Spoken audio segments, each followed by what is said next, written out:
Ladies and gentlemen, welcome to the episode 0, I guess, of our first franchise mode on NHL 23. Now, I'm going to be honest, I don't plan on this being a super long one, maybe 5 to 7 years, because I don't think this is going to take too extremely long. But we're taking over the Islanders, a team in a very odd position. You know, when you think about it, they're not necessarily competing for the playoffs as they were, but they're also not necessarily bad. They have a lot of good players, especially considering what they just gave out to Barzal. So let's go ahead. Let's go through this. Injuries are going to be on. We'll get to those settings here in a second. Autosave. I hate turning it on because I end up with 30 freaking saves at the same franchise mode, so I'll just save it myself. Medium. Yep. All of that looks good. Auto scouting. Auto staff management off. Good. Advanced settings. No. Minor league head coach. Sure. Auto rotate goalies will leave on that. We're gonna go high and high because I always prefer that. High shot frequency to be able to counteract the sim scoring engine a bit more. Believe that's all. We're gonna go ahead. We're also gonna look at some of the gameplay sliders because I know I at least have to turn down the injury one. Attribute effects are gonna go all the way up. For those of you who aren't sure, that has to do with if you've ever seen Sin for the Win, he's a great YouTuber. He explains that attribute effects is normally what ends up leading to having good goalies play better, I guess, if you will, so on and so forth. We're going to leave everything else basic, but I want to turn attribute effects up, and we're going to turn injury occurrence down to 20. So some years are going to be injury-ridden, others are not. So you know what? Let's get into it. I hope you guys are excited. I'm excited. In this episode, all we're going to do is we're just going to look over the roster. We're going to see what what our plans are, what we're going to look to be able to do, and what building blocks we have currently in place to be able to build a championship winner out of. So I think the easiest place, let's just start at edit lines. Okay. So Anders Lee, 32 years old, 4 more years at 7 mil. If I can move that contract, I will. I love Anders Lee, but at 7 mil for 4 more years, no. Matthew Barzal is obviously like the crown jewel for us. Josh Bailey, again, I don't like his contract. It's not awful. Oliver Wahlstrom, though, this is a big piece. Yes, I made him high top 6. He was medium top 6. I think you could honestly go medium elite, but I think high top 6 is fair. So that's what I left him at. He's going to be a piece that I want to build around. Carry cycle balance, don't block. Carry cycle efficient, don't block. So here's my thing, right? You're a playmaker, if I'm not mistaken. Okay, there's a playmaker, sniper, and a power forward, if I'm not mistaken. Yeah. So that's like the ideal line setup. That might even be what we go in with for for the first season as we look to put this team together fully. Anthony Bolivier, decent contract. I mean, he's really more of a third liner than he is a second liner. 25, he has a little bit of room to grow, but not much. Brock Nelson's probably going to be on his way out because first off, tell me that man looks a day younger than 55, and I will tell you that you are lying. But 84 for 6 mil, I just don't see it. You know, maybe we keep him, maybe not. Josh Bailey, we just talked about. I don't really want to keep Josh Bailey. I don't like two-way forwards in the top 6 as much.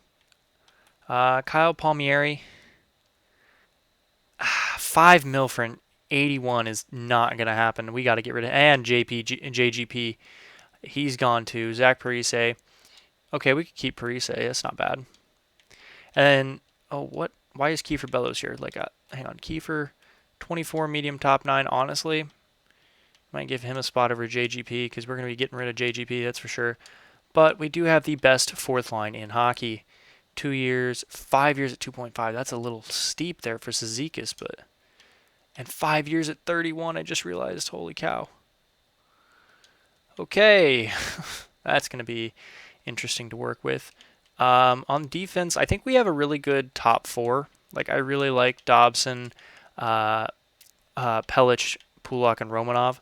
To be honest with you, I don't know, 2.5 is not bad. We might keep him and then look to find another member of our top 4 there, because I would like to try to build on this. Scott Mayfield's great. For the bottom line, better than expected, to be honest with you. In goal, Sorokin's who we're going to move forward with. 2 years at 4 mil. That's a great contract for us. We'll be able to move forward with him. Varlamov, 34. We're probably going to look to trade him. But so here's the plan for the team, right? I want to be able to have a team that in 2 years is elite, built around Barzell. Wahlstrom, I think, is going to be a piece of that. I do. I think that, maybe Brock Nelson could be a piece if he continues to grow. I think the fourth line will be a piece. The defensive core, I don't think, is going to take very long to shape up at all. You're going to have a 30-year-old Pelech with probably 3 to 4 years of elite production left. You're going to have a 29-year-old Pulak with 4 to 5 years of production, and Dobson will be hitting his prime, so that'll be good. Same with Romanov. In goal, you're going to have a probably 29-year-old to 30-year-old Sorokin, who's going to have to, try to navigate his way through another 3 to 4 years of being elite. But again, we're not going super far off into the distance with this team, so I'm not too extremely worried. Trying to remember, Holmstrom, he's solid.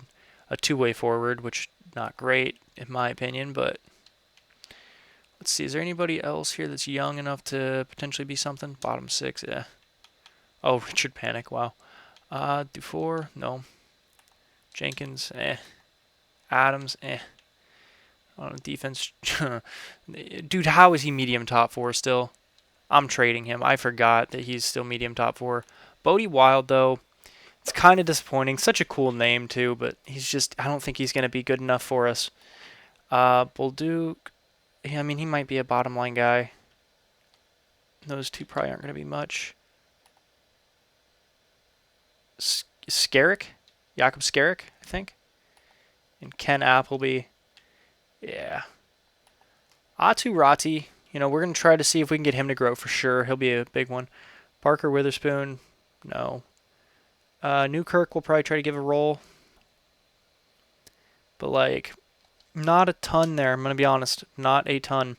So let's go ahead. Let's take a look at our trade values. Let's see what's going on there. Yeah, I understand how this all works. Thank you. Yeah, I get what trade value is. Thank you. Ooh, maybe we do trade Rati. I mean, he has decent value, more than Brock Nelson, which is kind of hilarious. Salo. Robin Salo, okay.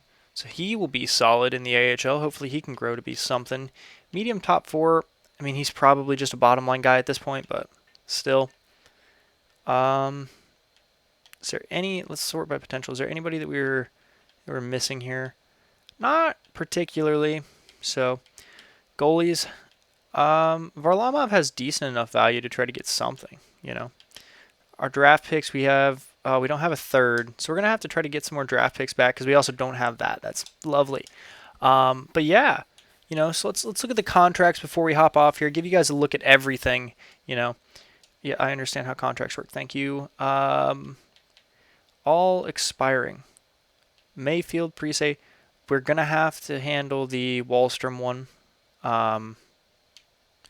Honestly, that right there is not a bad deal. But Mayfield, I'm not too worried about. Wahlstrom, I'm a little worried about because that's someone that we need to be able to pick up. All expiring. Yeah, of course he doesn't want an extension. That's fine. So that's what we're looking like there. I don't actually. We'll just show you guys these real quick. Hang on. How long is his deal? So he has 7 mil, and then it becomes 9. 1, 2, 3, 4, 5, 6, 7. 7 years. He and Pulak are locked up together along with Pelech. So what is Pelech's contract? So obviously it's this year, and then you have, well, hang on, we can just look, right? 7 years is the window. So Pelech's contract is basically going to decide the length of this franchise mode. 3 years, okay. 4 years for Lee. Oh, that's going to be tough.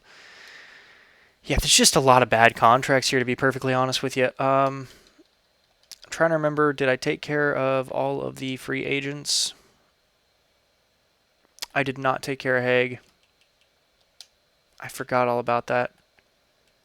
I don't know that I'm going to restart. I'll just have it correct in the next one, but I'm sure they're going to sign him, so I'm not too worried about it. I don't know that Formenton actually got a contract. I can't remember, to be perfectly honest. See, is there any potential in free agency? Okay, Blitchfield. Joaquin Blitchfield. Okay. Ikonen, Senishin, Niku, Sammy Niku? Sammy Niku, wow. Brook? John Brook? Or Josh Brook? Ooh, wrong name. Huh, some interesting guys. Ty Ronning. Shout out to X Tech for that one. Yeah, nothing in goal. So that's what we're looking like, guys. Interesting setup. Definitely, definitely some ways we can go with this. I have not gotten to creating prospects yet, so that's something to keep in mind. The fact that Dvorsky is all the way down here is interesting to me because these guys better be really good then. A couple defensemen, though we don't need defensemen particularly, but Dard would be great to add to this team. But again, we'll find out. But yeah, guys, so Darcy Piper. Interesting. After just getting done with Dane Piper, I saw D Piper, and we might have to do that. But anyways, guys, if you guys enjoyed this one, don't forget to like, share, comment, and subscribe for more. And I'll see you guys either later tonight or tomorrow with the next episode. So, see you guys then. Thank you so much for watching, and goodbye.